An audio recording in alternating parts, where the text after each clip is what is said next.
నమస్తే. మనతో పాటు ఎంఆర్‌పీఎస్ తెలంగాణ రాష్ట్ర అధ్యక్షులు ఉన్నారు. ఒక్కసారి వారితో మాట్లాడడం. చెప్పండి ఎట్లా చూస్తారన్న ఏదైతే ఈ ఎస్సీ వర్గీకరణకు సంబంధించి? ఇప్పుడు జరిగిన ఎస్సీ వర్గీకరణ ప్రక్రియ అసంపూర్ణమైన ప్రక్రియ. అసంపూర్ణమైన వర్గీకరణ. ఇది సంపూర్ణంగా జరగాల్సిన అవసరం ఉంది.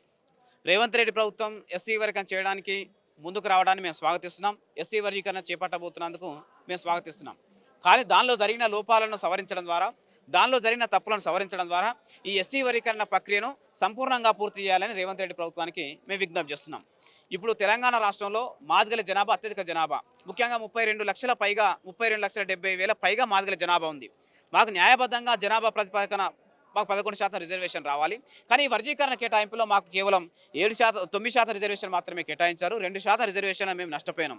ఇప్పటికే 70 సంవత్సరాలుగా ఉమ్మడి రిజర్వేషన్ వల్ల మేము తీవ్రస్థాయిలో నష్టపోయినాం.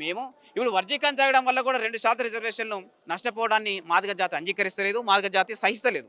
కాబట్టి ఈ వర్గీకరణ ప్రక్రియ న్యాయబద్ధంగా పూర్తి కావాలంటే జనాభా ప్రతిపాదన చూసుకున్నా, మీరు వెనుకబాటుతనం ప్రతిపాదన చూసుకున్నా మాదిగల తీవ్ర నష్టం జరిగింది. కాబట్టి మీరు 11% రిజర్వేషన్ ఇవ్వాలని మేము రేవంత్ రెడ్డి ప్రభుత్వానికి విజ్ఞప్తి చేస్తున్నాం. నమ్మకం ఉందా? ఎందుకంటే ఇన్ని రోజుల నుంచి డిలే అవ్వకుంటూ వస్తా ఉంది కదా ఈ ప్రాసెస్. ఇప్పుడు రేవంత్ రెడ్డి ప్రభుత్వం వర్గీకరణను చేపడుతుందని మేము నమ్మినాం. మా నమ్మకానికి అనుగుణంగా రేవంత్ రెడ్డి ప్రభుత్వం అసెంబ్లీలో వర్గీకరణను ఆమోదించింది. ఇప్పుడు 11% రిజర్వేషన్లు కూడా రేవంత్ రెడ్డి ప్రభుత్వం నెరవేరుస్తుందని మేము ఆశాభావం వ్యక్తం చేస్తున్నాం, మేము నమ్ముతున్నాం. ఎందుకంటే మాకు అన్యాయం జరిగిందనే విషయం రేవంత్ రెడ్డి గారి హృదయంలో ఉంది. జరిగిన ప్రక్రియను బట్టి రేవంత్ రెడ్డి గారికి అర్థమైంది కాబట్టి దాన్ని సవరించి, దానిలో లోపాలను సవరించి, దాన్ని సరిదిద్ది మాదిగ జాతి న్యాయం చేస్తారని చెప్పేసి మేము ఆశాభావం వ్యక్తం 11% కావాలని మీరు డిమాండ్ చేస్తా ఉన్నారు. అది న్యాయబద్ధమే అనుకోవచ్చు. 100% న్యాయబద్ధమే. ఎందుకు న్యాయబద్ధం కాదు? ఇప్పుడు 15 లక్షల జనాభా ఉన్న మాలలకు 5% రిజర్వేషన్ కేటాయించినప్పుడు మొత్తం ఎస్సీలలో జనాభా ప్రకారంగా రిజర్వేషన్ కేటాయింపు జరిగితే మరి మాలలు 15 లక్షలు ఉన్నారు. మరి 15 లక్షల మాలలకు 5% రిజర్వేషన్లు ఇచ్చినప్పుడు 32,70,000 మంది మాదిగలకు 11% రిజర్వేషన్లు ఇవ్వడం న్యాయమే కదా. 15%కి 5 అన్నప్పుడు 30%కి మరి 10 రావాలి.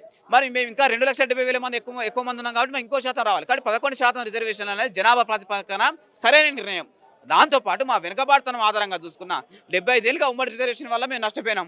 మాకు 11% రావాలి ఉమ్మడి రిజర్వేషన్లో. కానీ మాకు వచ్చింది ఎంత? 4% వచ్చింది. మేము నష్టపోయింది ఎంత? 7% నష్టపోయినాం. అంటే 75 ఏళ్ళుగా 7% రిజర్వేషన్లు మేము కోల్పోయినాం. కాబట్టి మా నష్టాన్ని పరిగణలో తీసుకున్న 11% రిజర్వేషన్లు ఇవ్వడం 100% న్యాయమే. దాన్ని రేవంత్ రెడ్డి ప్రభుత్వం పరిగణలో తీసుకోవాలి. ఇంకా ఇందులో 9% ఇచ్చి 2% ఇవ్వకపోతే ఆ 2% రిజర్వేషన్లు కోల్పోవడానికి మేము సిద్ధంగా లేము. ఆ 2% రిజర్వేషన్లు నష్టపోవడానికి మేము సిద్ధంగా లేము.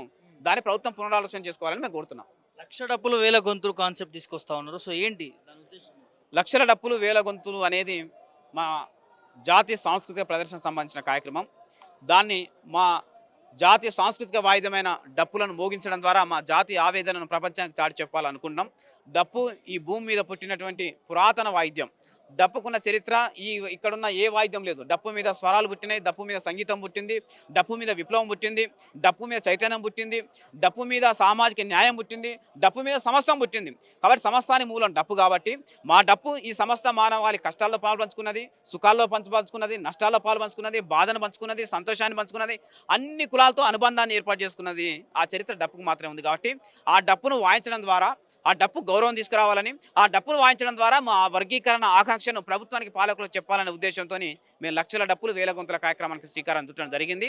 అయితే మా డిమాండ్ ఎస్సీ వర్గీకరణ కాబట్టి ఎస్సీ వర్గీకరణను రేవంత్ రెడ్డి ప్రభుత్వం అసెంబ్లీలో ఆమోదించింది. కాబట్టి మేము ఈ కార్యక్రమాన్ని తాత్కాలికంగా వాయిదా వేయడం జరిగింది.